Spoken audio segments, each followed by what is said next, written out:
E não é um bandido, não vai ser o cara, pô, ele, sei lá, roubou um carro. Não, tem que ser proporcional.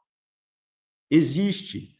São Tomás de Aquino falava em proporcionalidade e razoabilidade. Ele falava, ó, existe a ciência, existe a filosofia e existe a fé. Mas ele não negava a ciência e a filosofia, que ele falava, ó, vai chegar um ponto que a ciência e a filosofia são limitadas. Aí para você dar um pulo em termos de humanidade, de existência, aí você precisa de transcender, de Deus. Mas como disse o Gabriel, eles nunca, pelo contrário, existe a defesa da pena de morte para o bárbaro, para o demônio, quem é demoníaco. E aí você entra numa discussão, Gabriel, não quero me estender, mas você entra numa discussão do Erasmo de Roterdã com o Santo Agostinho, que o Erasmo de Roterdã, desculpa, não com o Santo Agostinho, desculpa, errei, com Lutero, você mencionou Lutero, que o Erasmo de Roterdã era católico, fervoroso, mas ele dizia que, ó, as pessoas têm que ter acesso à Bíblia, cara. Ele fez uma amizade com o Lutero porque ele concordava. E ele agradeceu ao Erasmo de Roterdã, que era católico. O Lutero falou, eu te agradeço porque a sua tradução para o grego me foi útil para traduzir para o alemão a Bíblia. E aí eles começaram a conversar com as diferenças que o Erasmo de Roterdã ele se ligava mais na liturgia e o Lutero era, é a Bíblia e acabou. É sua relação direta. Era essa a briga dos dois, a briga. É o que os separava, né, dos amigos. Eles eram amigos. Agora, existe um livro muito famoso, manjado, que é das leis e das penas, ou das penas e dos castigos, do Cesare Beccaria, um italiano.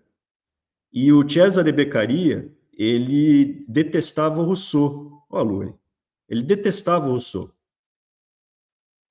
E o Cesare Beccaria não era comunista. O Rousseau foi o primeiro comunista. Eu considero o Rousseau o primeiro comunista que falava, não, o ser humano, ele é uma vítima da sociedade. O ser humano é uma vítima da sociedade. Ele nasce bom, o ser humano nasce bom. Vai mostrar para o Rousseau, mostra algum aqui dos políticos brasileiros, para ele ver do que se trata. O ser humano nasce bom. E a gente sabe que o ser humano nasce bom. Mesmo as pessoas boas, todo mundo tem um lado mau e um lado bom. A questão é uma somatória, é um produto. Qual é o seu resultado? O que prepondera em você, o bom ou o ruim? Então, o Rousseau falando a abobrinha dele, que aí a sociedade é opressora e ela que ocasiona o crime, porque aí não existe responsabilidade individual. E aí ele fala assim, o Cesare Beccaria, o cara mais famoso do direito, no direito brasileiro, ninguém contesta esse cara. É uma obra-prima que ele tem. Das leis, dele lege e dele crimine, não me lembro como é que era, ali na faculdade. Mas eu lembro que ele dizia o seguinte, o contrato social, que é essa baboseira aí que os iluministas inventaram, ele diz assim, beleza, vocês fazem o contrato social, a pessoa abdica da liberdade dela, natural, né, natural, que Deus deu, e aí ela ganha uma liberdade civil, que é a liberdade dos homens, dos civilizados, vamos dizer assim. Então ela abdica, né? Só que aí o Rousseau diz assim, não, mas ninguém entra no contrato social para ser morto. Ninguém entra para ser morto. Aí o Cesare Beccaria diz assim, beleza, cara, existe contrato social? Tudo bem. Então o cara que quebrar esse contrato social assassinando alguém, como ela quebrou o contrato, então a gente pode aí assassinar ela também. A gente não vai assassinar, a gente vai julgar, a pena dela, jurídica, vai ser a morte.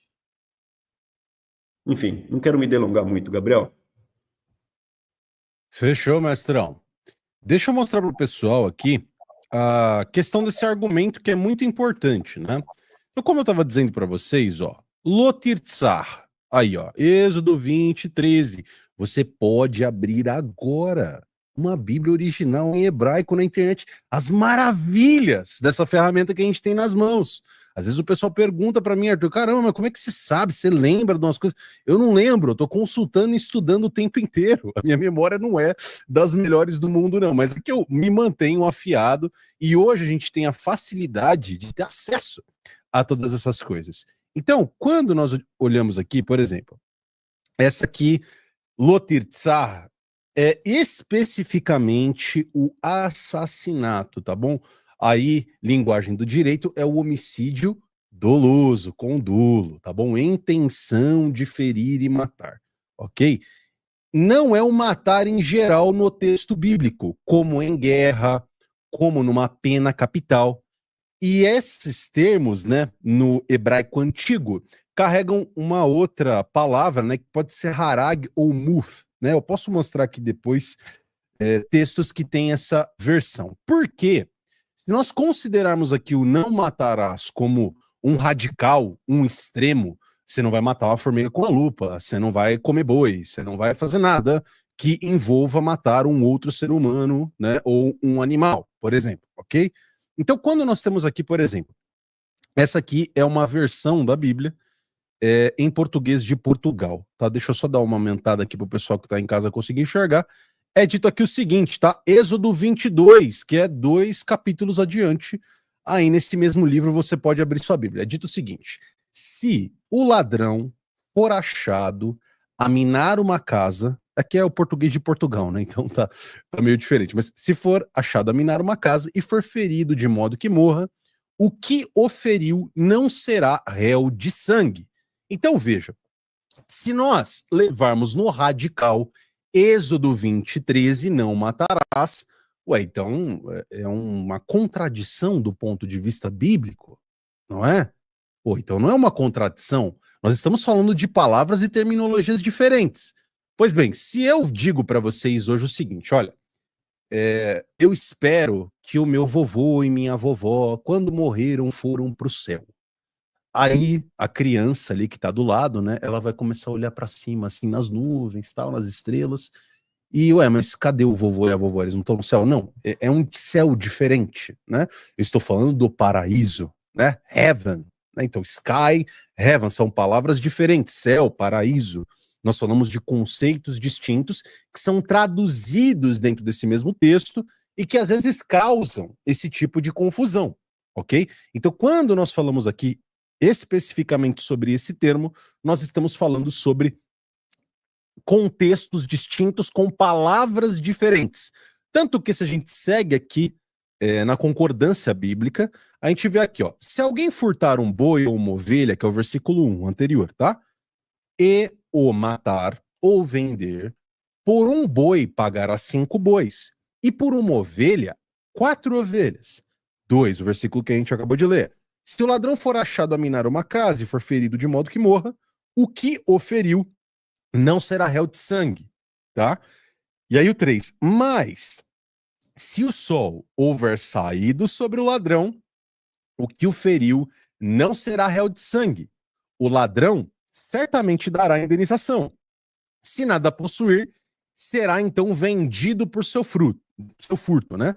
Então aqui a gente está falando de uma pessoa que era condenada aí a uma escravidão graças ao crime que ela cometeu, né?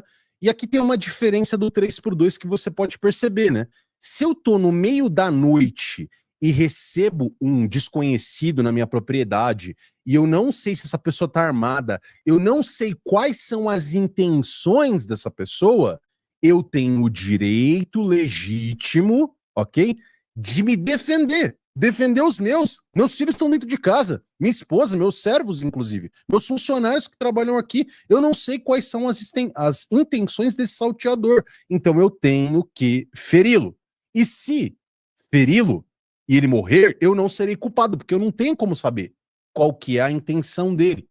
Então, se eu surpreendo um ladrão e em legítima defesa ou por susto e eu feri esse ladrão à morte, eu não serei culpado de homicídio, beleza? É isso que está escrito aqui em Êxodo 22. Quando eu vou para o versículo 3, que é o que eu mostrei para vocês, se o sol houver saído sobre o ladrão, significa o seguinte, é de dia. Então, eu consigo ver o invasor, identificar a intenção dele, se ele tá armado, se ele tá num grupo de pessoas, se ele me oferece real perigo ou não. E aí, o uso dessa força letal vai ser usado e julgado com mais rigor. E aqui, réu de sangue, que é o versículo 3 que eu mostrei para vocês, quer dizer, até se eu reagir de uma maneira indevida, sei lá, o cara pulou na minha propriedade, era uma criança atrás de uma bola, atrás de um pipa. Eu não sei qual que é a verdadeira intenção dessa pessoa e ela, porventura, entrou na minha propriedade. Pois bem, aí eu tenho, se eu reagir de qualquer jeito, feri-la, matá-la, aí eu tô errado, de fato.